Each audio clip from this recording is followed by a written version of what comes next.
So today is a pretty exciting day, as should have happened yesterday, but I'm actually gonna go register this thing or get it in my name and figure out all the rebuilt from salvage title paperwork, basically taking it from a salvage title to a rebuilt from salvage title to where I could actually register it and do stuff with it. Since this thing is pretty much gonna go kind of race car over the next 2 weeks, I need to get all that stuff done now. So last night I put a new battery in it. I put some new batteries in the key fob, and we should be able to actually drive this thing now and stop and start. So we actually have to drive it over to the State Patrol's office and have them inspect it. So it's not a crazy inspection. It's not like super insane. The only thing that doesn't work right now is the horn. So I don't know, hopefully they're okay with that. But yeah, this thing looks pretty sweet with the Koenig wheels on it. I'll show you guys. I'm gonna go ahead and let this guy warm up and pull the Audi back inside. And this is actually gonna be the first time I've actually driven this thing out on the normal road, really, other than just kind of around the shop, just testing things out and doing burnouts all silly. But yeah, it's been a little bit snowy here in Colorado, so you can see we got the freaking Audi just sitting over there. There's a little snow bunny. But pull that guy back in. Got all my paperwork right there, and we're gonna go get this guy registered, inspected. Hopefully everything goes well. I hope nothing silly, because then I want to pull the engine tonight. That's the plan. It is she's not legal yet, but she's inspected. So this is to the floor. Look at that, we got freaking. She didn't even shift for me. That's good. Well, I guess I pinned her in gear or something. I don't know. But anyhow, she's ready, I think. Ready to go to the courthouse, get the actual title in my name. I think everything should go pretty good, so I'm gonna go do that now. I already got insurance and everything on it. And yeah, I would like to kind of stop somewhere and do a donut in this thing. This thing it's like quick, like in traffic, like zipping around people. It's zippy, but it's not fast. Like you floor it from a thing and you're just like, like all right, you're just kind of waiting for it to start going somewhere. But yeah, it's an interesting car. I kind of like it. So I got this thing registered, went ahead and got plates and everything on it anyhow, just because we are going to be taking it out on a road trip here in about 30 days or maybe something like that. Oh man, that's mad at me. But check this out. Expensive. Look at this.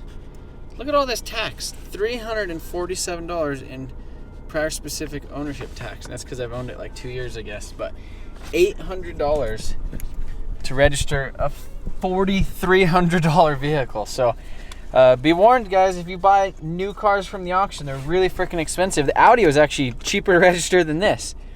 It costs way more dollars. So having like a, less than 10-year-old vehicle or 5-year, whatever it is, it's freaking expensive. So I guess we're back to the shop, go do some donuts, yank the engine out of this thing.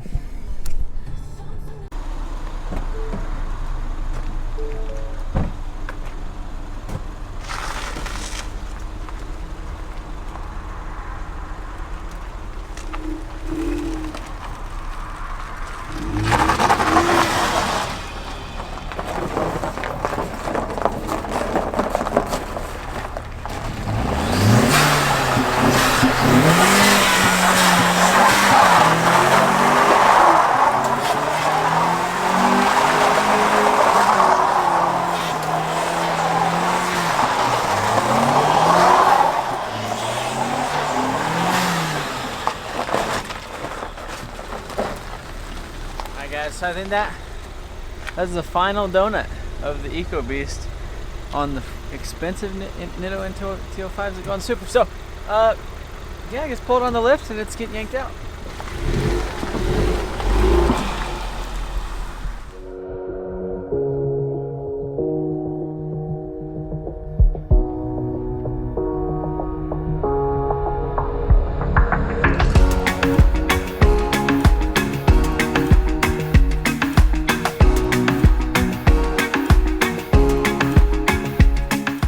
So got a couple things disconnected on here. Went ahead and disconnected the downpipe, got most of the exhaust and stuff off of it, and then started just unplugging some stuff for the transmission.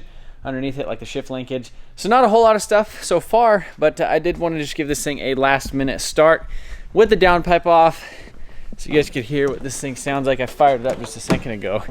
It's got all the O2s and stuff disconnected.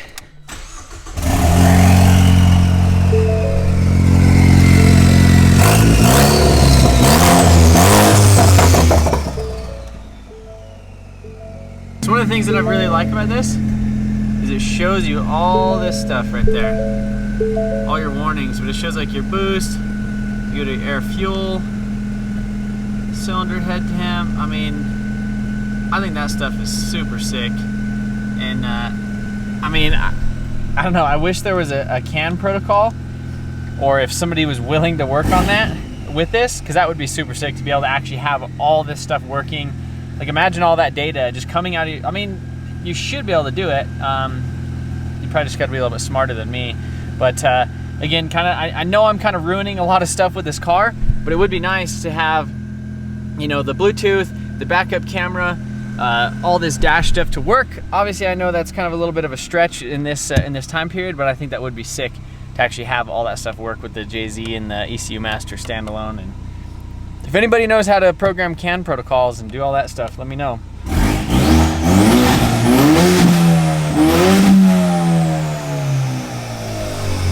right, bye Ecoboost.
So there she is, she's out. It looks, it's not really a pretty engine. It's not like an SR where it's got like nice pretty valve covers and like a metal intake manifold. It's like plastic. There's all these like veins and stuff in it, and the turbo is kind of ugly. I mean, it's just not really a good engine, good looking engine, especially with the cover off. With this thing, it looks a little better. But man, look at this. Look at all that room. Look at all that room for activities in there. I mean, if there was ever a freaking giant engine bay to put stuff in, I would say that this is probably it. So this is that electric steering rack. So plugs in right here, and then like a little control module kind of, or the ECU kind of tells it what to do right there. So I'm not sure exactly what I'm going to do for that stuff, but this is where the factory motor mounts go. Those guys are right here. They're kind of interesting. They have like a vacuum tee going to them, but you can see kind of how high they stick up right there. So that's kind of tall. I'm not sure how high or low the JZ is actually going to sit in here. So we're actually going to pull it over real quick, move this thing out of the way, and mock up a 1J, because one of the major things that I think we're going to run into issues with is trying to decide or figure out if we need a rear sump oil pan or a front sump oil pan, and then after that, then we can start mocking up the transmission and all that stuff. But look at this. I mean, a rear sump would for sure fit, but a front sump, depending on how high the engine actually sits in there, we might be able to get away with a front sump and it just sit above the steering rack. All that stuff. I don't know. Or I would like to scoot it back as far as we possibly could, you know, kind of keep the balance of the chassis.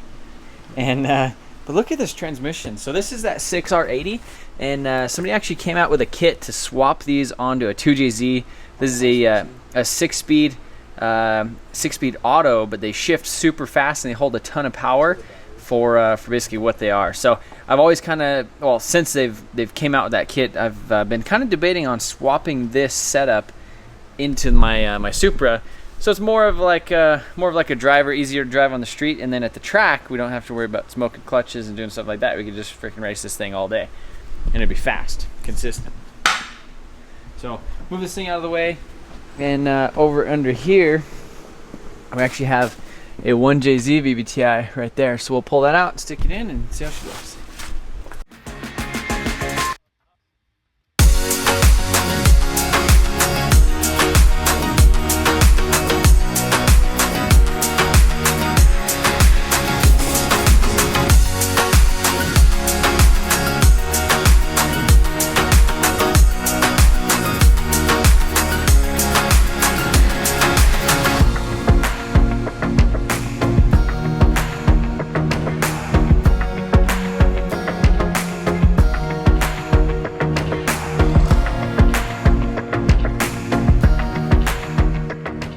So doing quick little mock-up with the spare 1J. So this is a front sump oil pan right here, and it's we have a lot of stuff in the way down there. So I'll hop down there and show you. It sits right on the, you can see that's the electric power steering. It sits right there on the electric power steering, and then I have a piece of wood kind of leveling it out. And if we come over to this side, so you can see lengthwise, we can actually get it to go back a little bit further once it's down lower. You can see how much space we actually have in front of the engine for all the radiator, intercooler, all that type of stuff. Laying up underneath here, we have the jack just kind of supporting the back of it. You can see sitting basically on the electric power steering with just a lot of the tension actually taken off with the thing. But you can see a rear sump pan would put us pretty much right exactly where we need to be, because the rear sump stuff was about right here. It's kind of more of a mid sump than a rear, but it definitely takes all that crap out of the front. So we'll be able to lower it down, and we should be good for transmission clearance and all that stuff up front. So I think she's gonna work. You can see kind of the engine mount right there. It kind of gets close. Like, it almost looks like it wants to just sit right there on that ledge. Kind of the same thing with the other side. That would be kind of hilarious if we were able to just make like a super simple bracket and just bolt the thing on. So yeah, tranny stuff should be all right. Hopefully we have enough room to take the oil filter stuff off too, but and try to get the electric power steering. So yeah, that is going to be kind of the final mock-up for this thing tonight. I do have a rear sump oil pan on a 2JZ just sitting right over there. That's actually David's engine that's been in, like, kind of hanging around the shop for, he's probably had that thing for like a year and a half, and he's actually tried to sell it to me before. And so it has a rear sump pan on it, and we'll try to, I might bolt the W58 transmission I have just to that engine tomorrow, just to kind of lay it underneath the car, see how everything's lining up as far as tranny clearances and stuff. Play around with some motor mount options, but more so get that thing sitting in there a little bit closer. And yeah, so you guys are gonna have to let me know what you think I should do with this. I've already kind of mentioned swapping it in the other Fox body, the little notchback that I have out back. I think that would be pretty sweet. The wire, I mean, this thing came out so quick and simple. Everything was quick connect as far as like the heater core lines. And then this was pretty much all the wiring that connected straight to the chassis. So super, super simple. This connected to the ECU. This was another chassis thing. And AC lines, obviously, tranny cooler lines just disconnected right here. So that was super simple. As you can see, a little baby turbo right there. And quick connect, basically heater core lines. So this is a direct injected engine. So it's really hard to actually run on like a standalone ECU, because most of them, other than I think Motec, don't really support that. ECU Master is coming out with EMU Pro towards the end of 2020. That will be able to run basically like a fully sequential like V10 Lamborghini with twin turbos or something like that. But that's not out yet, and I think kind of some of the only option to be able to get this thing running in like the Fox body might be that Ford Performance kind of swap kit. It's basically kind of a standalone engine harness and ECU. So maybe we might be able to get it running with stealing some modules and stuff out of this car, but I do kind of want to try to keep like the key fob and the keyless entry and the steering column and all that stuff together. So just a lot of stuff that I don't really know a whole lot about right now. If you guys do know a lot of stuff about like the CAN stuff, if there's a way I could tie the ECU master into the Ford stuff and actually make that dash work, I think that'd be super sick. I know Wiring Specialties does a lot of stuff like that, so I might get in contact with them. But I think that's gonna be it for this video, guys. I really appreciate you watching.